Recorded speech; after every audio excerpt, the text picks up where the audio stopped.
On April 16, 1945, beneath a gray spring sky over the fields and forests east of Berlin, the final great battle of the Second World War in Europe begins.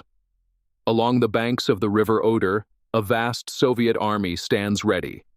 The ground is soaked from days of rain.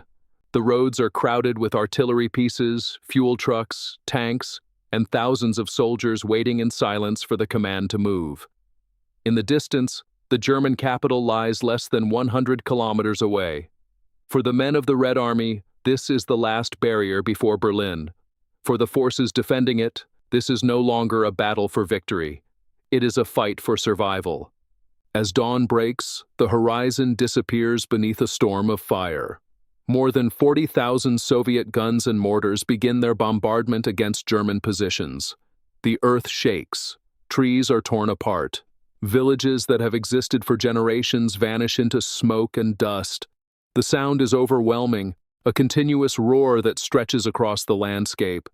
The defenders watching from their trenches know what is coming. They are facing an enemy with overwhelming numbers, supported by thousands of tanks and aircraft. Many of them are exhausted teenagers, older men recalled from civilian life, and soldiers who have spent years fighting a war that has already turned against them. This is Hitler's final battle. Only 12 years earlier, Nazi Germany had appeared unstoppable. Its armies had conquered vast areas of Europe, defeating Poland, France, and much of the Soviet Union. German forces had reached the gates of Moscow and surrounded Leningrad. But the same war that created the image of German power had slowly destroyed it. By the spring of 1945, Germany was collapsing from every direction. Allied armies had crossed the Rhine in the west. Soviet forces were advancing from the east. Cities were reduced to ruins. Industrial production was failing. Millions of German civilians were trapped between retreating armies and a regime that refused to accept defeat. Inside Berlin, beneath the ruined streets, Adolf Hitler remained in his underground bunker. The Führer bunker had become the command center of a dying dictatorship. The walls around him were reinforced with thick concrete, but above ground the city was being destroyed block by block. The decisions made inside that bunker would determine the fate of Germany, Europe, and millions of people caught in the final days of the war. Hitler still believed that the situation could somehow be reversed. He issued orders to armies that barely existed. He demanded counterattacks from divisions that had been destroyed weeks earlier. He blamed generals, soldiers, and entire populations for the collapse of his empire. But outside the bunker, reality was impossible to ignore. The Soviet advance was unstoppable. The Allies had already discovered the crimes committed by the Nazi regime as they liberated occupied territories and concentration camps. The war that Hitler had begun in 1939 had brought devastation on a scale Europe had never experienced. Now, in April 1945, the final confrontation was approaching. The Battle of Berlin would not be a simple military operation. It would become one of the largest urban battles in history, fought among civilians, shattered buildings, underground tunnels, and burning streets. More than 2 million Soviet troops would take part in the wider offensive against Berlin, facing hundreds of thousands of German defenders. The outcome was never truly in doubt. But the final days would reveal the terrifying consequences of a regime that refused to surrender, even when defeat was certain. The story of Hitler's final battle is not the story of a last-minute victory or a miraculous escape. It is the story of a nation brought to ruin, of soldiers ordered to continue fighting after hope had disappeared, and of a city transformed into the final battlefield of a war that had consumed the world.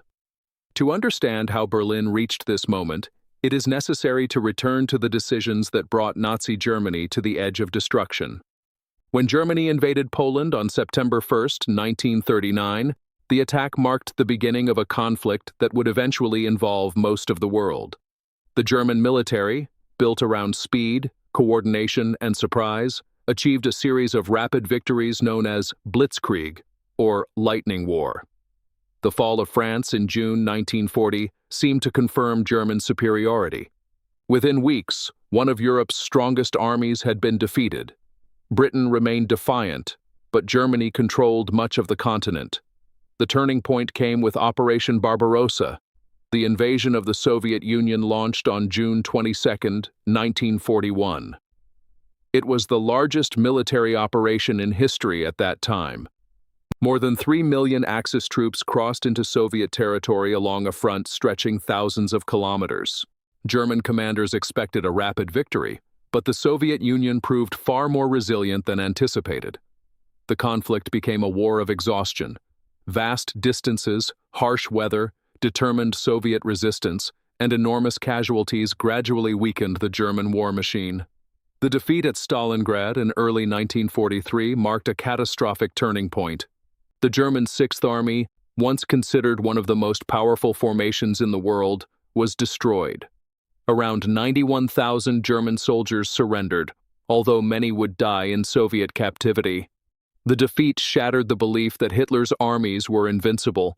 From that moment onwards, Germany was increasingly fighting a defensive war. The Soviet Union rebuilt its forces on a massive scale. Factories that had been moved east beyond the reach of German aircraft produced thousands of tanks, artillery pieces, and aircraft. Soviet commanders learned from earlier failures and developed increasingly effective operational methods. By 1944, the Red Army had pushed German forces back across Soviet territory and into Eastern Europe. Operation Bagration, launched in June 1944, destroyed much of the German Army Group Center and opened the road towards Poland. Meanwhile, in the West, British, American, and Canadian forces landed in Normandy on June 6, 1944. The German military was now trapped between two enormous Allied offensives. By the beginning of 1945, the war's conclusion was no longer a question of possibility. It was a question of time. Germany's cities were suffering under relentless bombing campaigns. Berlin, the political heart of the Nazi regime, had endured repeated air raids. Factories were damaged, transport networks were disrupted, and civilian life became a struggle for survival. Yet Hitler refused to consider surrender. His belief in ideological struggle had replaced military reality. The destruction of Germany became, in his final months, preferable to admitting defeat.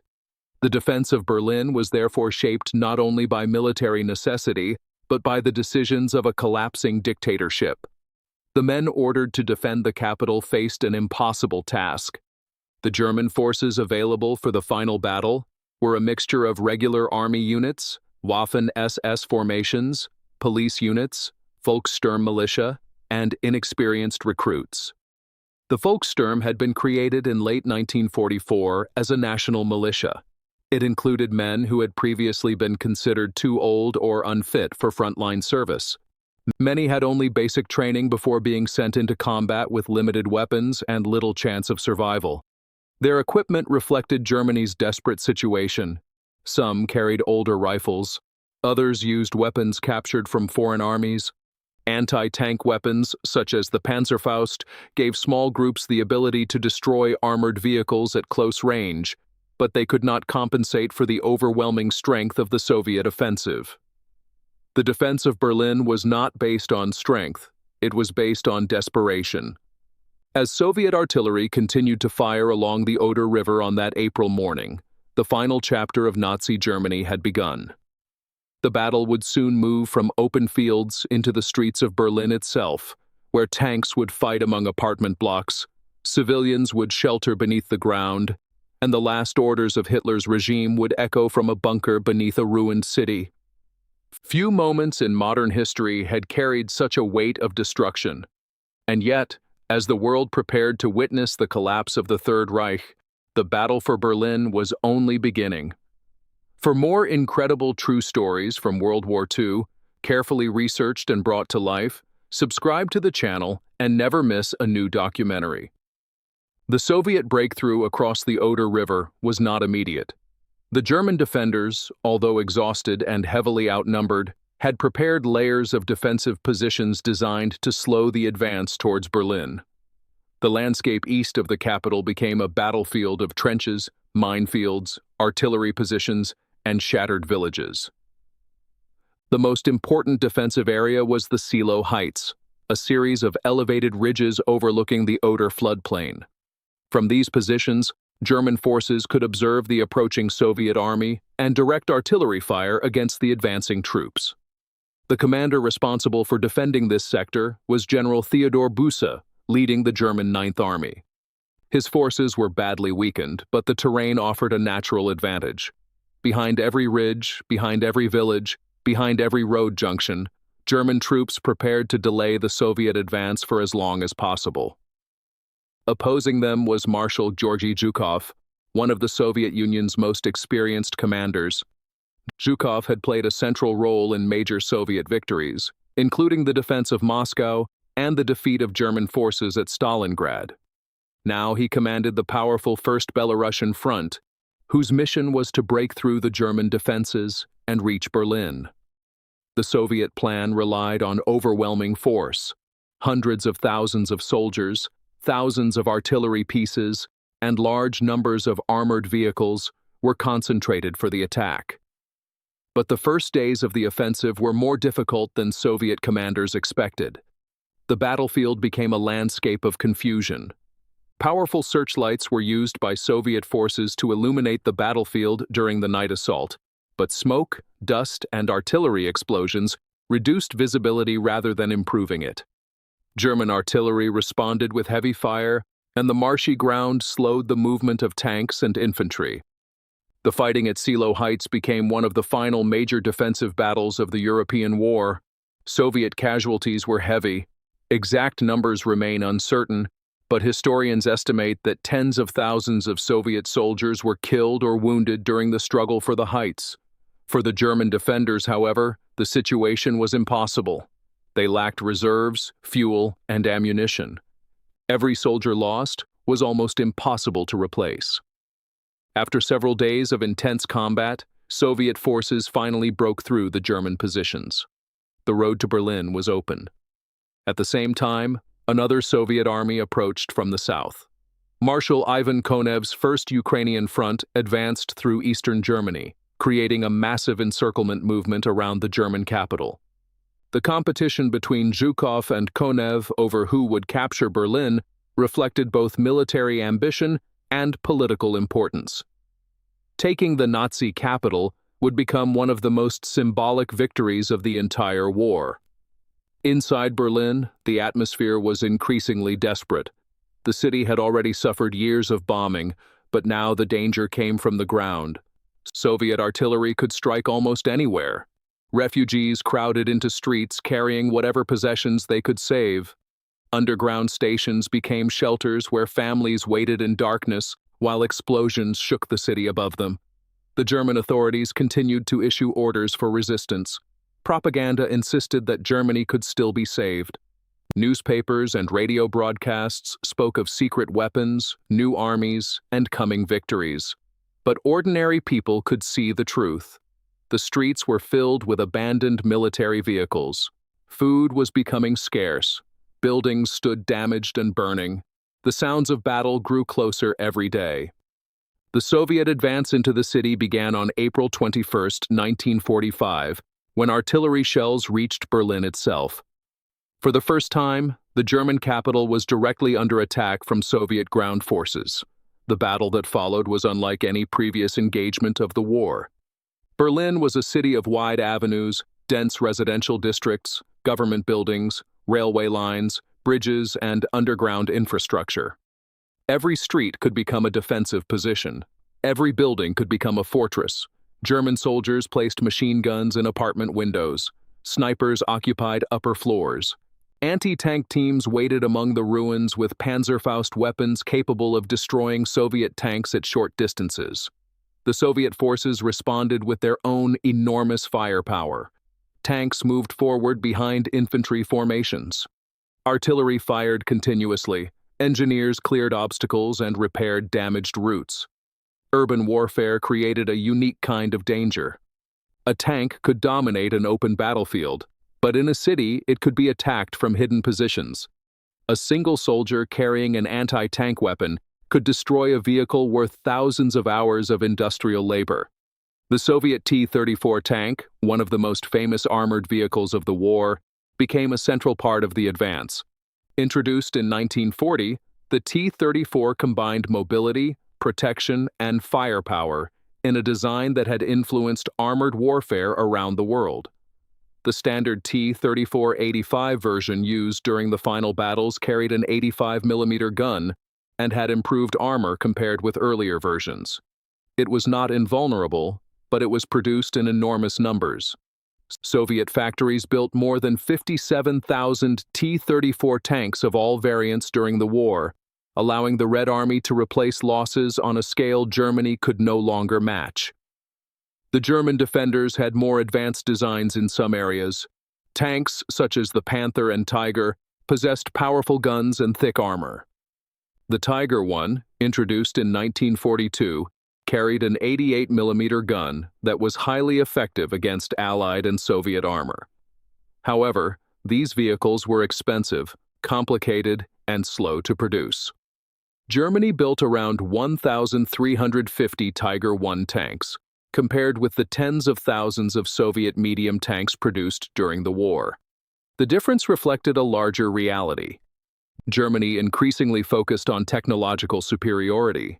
The Allies and Soviet Union focused on mass production, reliability, and the ability to replace losses. By April 1945, that difference had become decisive. In the Führer bunker beneath the Reich Chancellery, Hitler received reports of the Soviet advance. Maps were still covered with military symbols showing imaginary formations and planned counterattacks.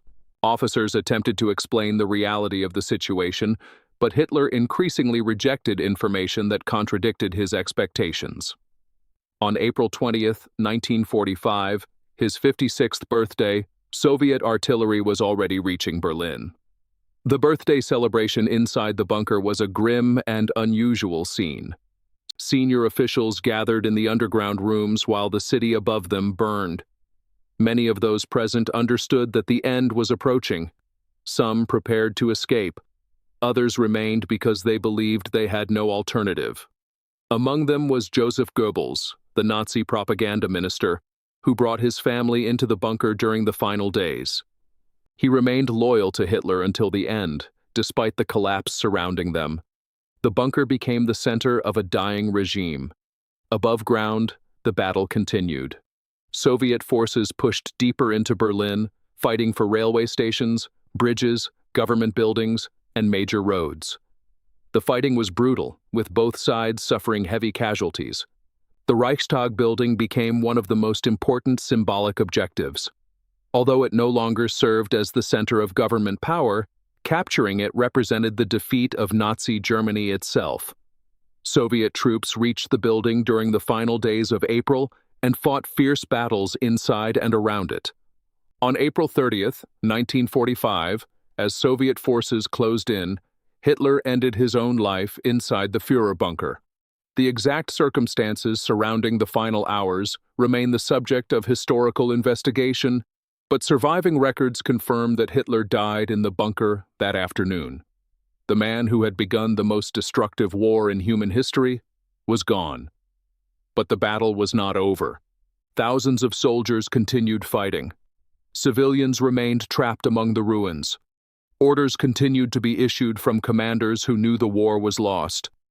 The fall of Berlin had entered its final stage, and as the Red Army moved towards the last centers of German resistance, the world waited for the final collapse of the Third Reich. The death of Adolf Hitler did not immediately end the fighting in Berlin. The city was still a battlefield, and thousands of German soldiers continued to resist despite the disappearance of the leader they had been ordered to obey. The responsibility for what remained of the Nazi government passed briefly to Grand Admiral Karl Dönitz, whom Hitler had named as his successor in his final political testament. Dönitz established a new government based in the northern German city of Flensburg, but its authority was extremely limited. The German military was fragmented, communications were failing, and Allied forces controlled almost every strategic advantage. Inside Berlin, General Helmuth Weidling, the commander of the city's defense, understood that further resistance could only bring more destruction. His troops were exhausted. Ammunition supplies were running out. Many units had been reduced to small groups fighting without coordination. On May 2, 1945, Weidling ordered the surrender of Berlin. The announcement did not bring immediate silence. In some areas, isolated fighting continued as individual units either had not received the order or refused to accept defeat. But the organized defense of the Nazi capital had collapsed. The image of the Battle of Berlin is often associated with the destruction of government buildings and the final moments inside the Führer bunker, but the human reality was far larger. Hundreds of thousands of civilians had endured the battle while trapped between two armies. They sheltered in basements, underground stations, and damaged buildings, often without adequate food, water, or medical supplies. The destruction was immense. Berlin had suffered years of Allied bombing, but the final ground battle caused further devastation. Entire districts were damaged. Roads were blocked by rubble. Fires burned through neighborhoods. Bridges and railway lines were destroyed. For civilians, the end of the battle brought both relief and uncertainty. The sounds of artillery gradually disappeared, but the future remained unclear. Millions of Germans now faced the consequences of a war that had begun under Hitler's leadership and ended with the collapse of the country. The final battle of Nazi Germany was not only fought in Berlin. Across Europe, German forces were surrendering. In Italy, German troops had already begun negotiations with the Allies. In the West, American and British forces were advancing through Germany. In the East, Soviet forces occupied vast territories. On May 7, 1945, Germany signed the unconditional surrender of its armed forces at Allied headquarters in Reims, France. A second signing ceremony took place in Berlin on May 8, partly to satisfy Soviet demands that the surrender take place in the capital of the defeated German state. This date became known as Victory in Europe Day. The war in Europe was finally over, but the aftermath revealed the full scale of the catastrophe.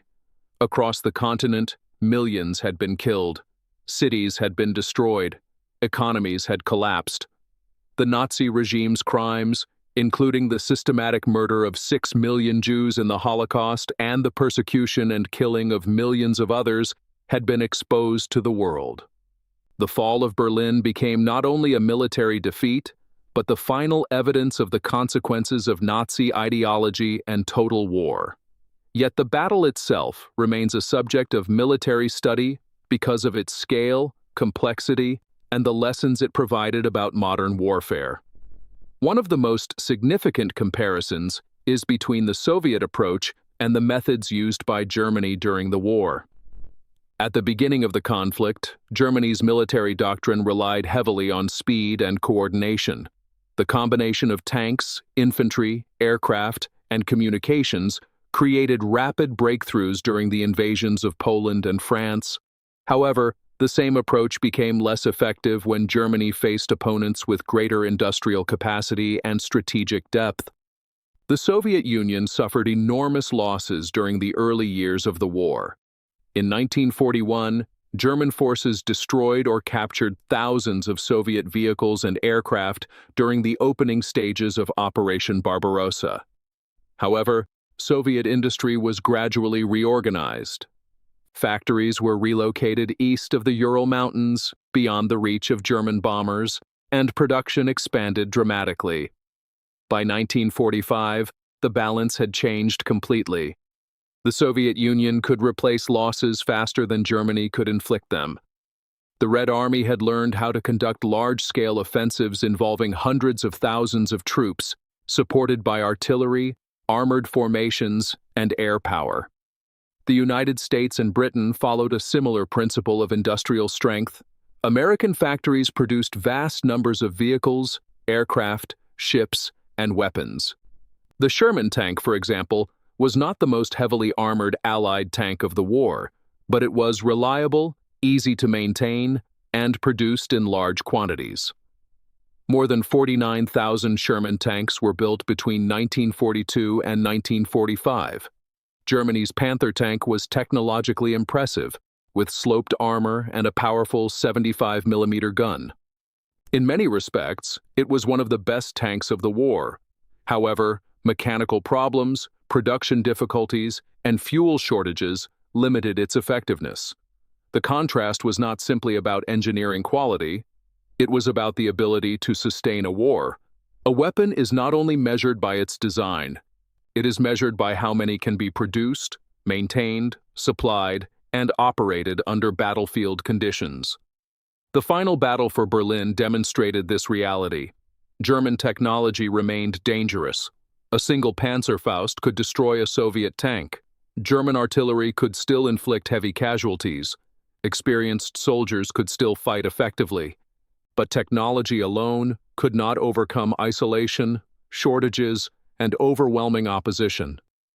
The Soviet victory also reflected changes in military doctrine. The Red Army that entered Germany in 1945 was not the same force that had suffered devastating defeats in 1941. It had developed stronger command structures, better coordination between units, and greater experience in combined operations. The capture of Berlin carried enormous political significance. It gave the Soviet Union control over the heart of Nazi Germany and strengthened its position in post-war Europe. The famous photograph of Soviet soldiers raising the flag over the Reichstag became one of the defining images of the 20th century. Like many wartime photographs, it was carefully staged and later edited. But its symbolic importance remains undeniable. It represented the defeat of Nazi Germany and the end of a conflict that had reshaped the world. The physical remains of the battle can still be found today. Parts of Berlin's wartime landscape have disappeared beneath reconstruction and modern development, but museums, archives, memorials, and preserved locations continue to document those final days. The German-Russian Museum, Berlin-Karlshorst, preserves the site where the German surrender was signed on May 8, 1945. The building contains exhibitions examining the German-Soviet War and the events surrounding the end of the conflict. Surviving military vehicles, photographs, maps, and personal documents provide historians with evidence of the battle's scale and human cost. But perhaps the most important records are not the weapons or buildings. They are the accounts of the people who experienced the final days, soldiers who fought in the ruins, families who hid underground, survivors who witnessed the collapse of a dictatorship. Their experiences reveal a reality that statistics alone cannot show. The Battle of Berlin was measured in kilometers gained, buildings captured, and military objectives achieved. But for those who lived through it, it was measured in fear, loss, exhaustion, and survival. The fall of Nazi Germany was not a single moment. It was a long collapse that ended in a city surrounded by fire and smoke. And as the world moved into the uncertain peace that followed, the lessons of Berlin would continue to influence military strategy, international politics, and historical memory for generations to come. If you're enjoying this journey through history, subscribing genuinely helps us continue bringing remarkable true stories like this to the channel. The final battle of the Third Reich had ended, but the questions raised by its destruction would remain. How could a nation with one of the most advanced industrial societies in Europe descend into such devastation? How could millions be drawn into a war that ended with their own capital in ruins? The answers would shape the way the world remembered the 20th century. In the final days of April 1945, Berlin was a city unlike any other on Earth. Beneath the surface, in a reinforced concrete bunker hidden beneath the ruins of the Reich capital, Adolf Hitler spent his final hours surrounded by the remains of a regime that had once claimed it would last for 1,000 years. Above him, the city was collapsing. The streets that had once displayed the power of Nazi Germany were now filled with smoke, broken stone, abandoned vehicles, and the movement of armies that had crossed thousands of kilometers to reach this final battlefield. The battle that began on the banks of the Oder River had ended in the heart of Berlin. The Soviet forces that had fought their way through forests, rivers, villages, and fortified positions now stood among the ruins of the enemy capital. The final scene of Nazi Germany was not one of triumph. It was one of destruction. The fall of Berlin represented the conclusion of a war that had transformed the world. It ended the European campaign of the Second World War, but it also revealed the devastating consequences of a conflict built on conquest, racial ideology, and total mobilization. The numbers alone are difficult to comprehend. More than 70 million people are estimated to have died during the Second World War, although exact figures remain uncertain because records were destroyed, populations were displaced, and countless victims were never officially recorded. The Soviet Union suffered the greatest losses of any country involved in the conflict. Military and civilian deaths reached into the tens of millions. Germany itself lost millions of people, including soldiers killed on every front and civilians caught in the destruction of the final months. The Battle of Berlin added another chapter to this enormous human tragedy. The exact number of casualties during the battle remains debated among historians. Soviet forces suffered tens of thousands of losses, while German military and civilian casualties were also extremely high. The destruction of the city created a humanitarian crisis that continued long after the guns fell silent. Yet the significance of Berlin extends beyond the battlefield. The battle demonstrated the transformation of modern warfare.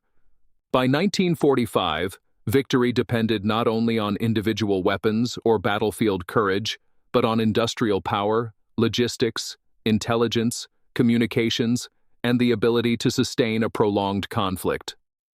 The German military had begun the war with many advantages. Its early campaigns demonstrated exceptional coordination between armored forces, infantry, and aircraft. But the war eventually became a contest of resources that Germany could not win. The Soviet Union, Britain, and the United States possessed the industrial capacity to continue replacing losses. Germany increasingly relied on emergency measures, rushed designs, and weapons that were often too complicated or too late to change the outcome.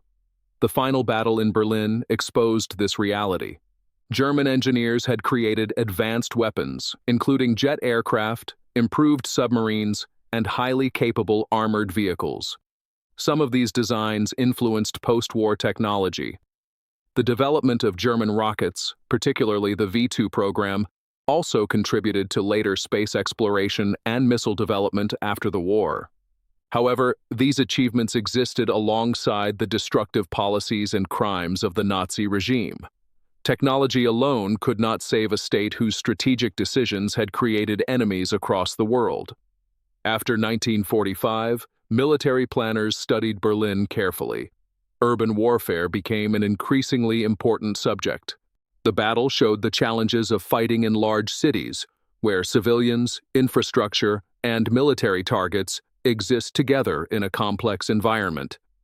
Later conflicts around the world demonstrated similar difficulties.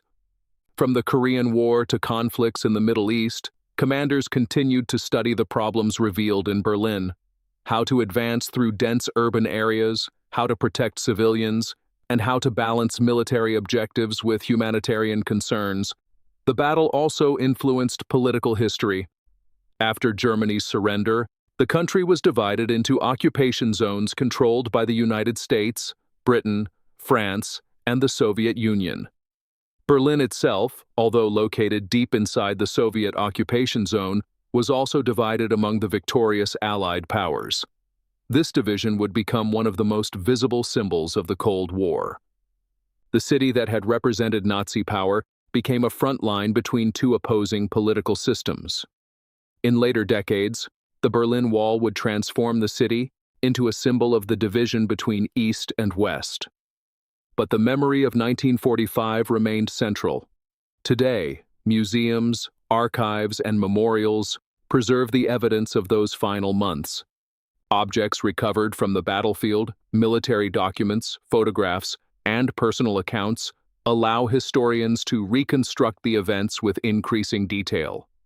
The remains of the Führer bunker itself are no longer visible as a major historical structure. The location was largely destroyed after the war, and the area was later redeveloped. This absence is itself significant. The physical disappearance of the bunker reflects the rejection of Nazi symbolism and the effort to prevent the site from becoming a place of glorification. Instead, historical understanding has focused on remembrance, education, and the experiences of those who suffered. The Battle of Berlin is remembered not because of the commanders who gave the final orders, but because of the millions of ordinary people affected by those decisions.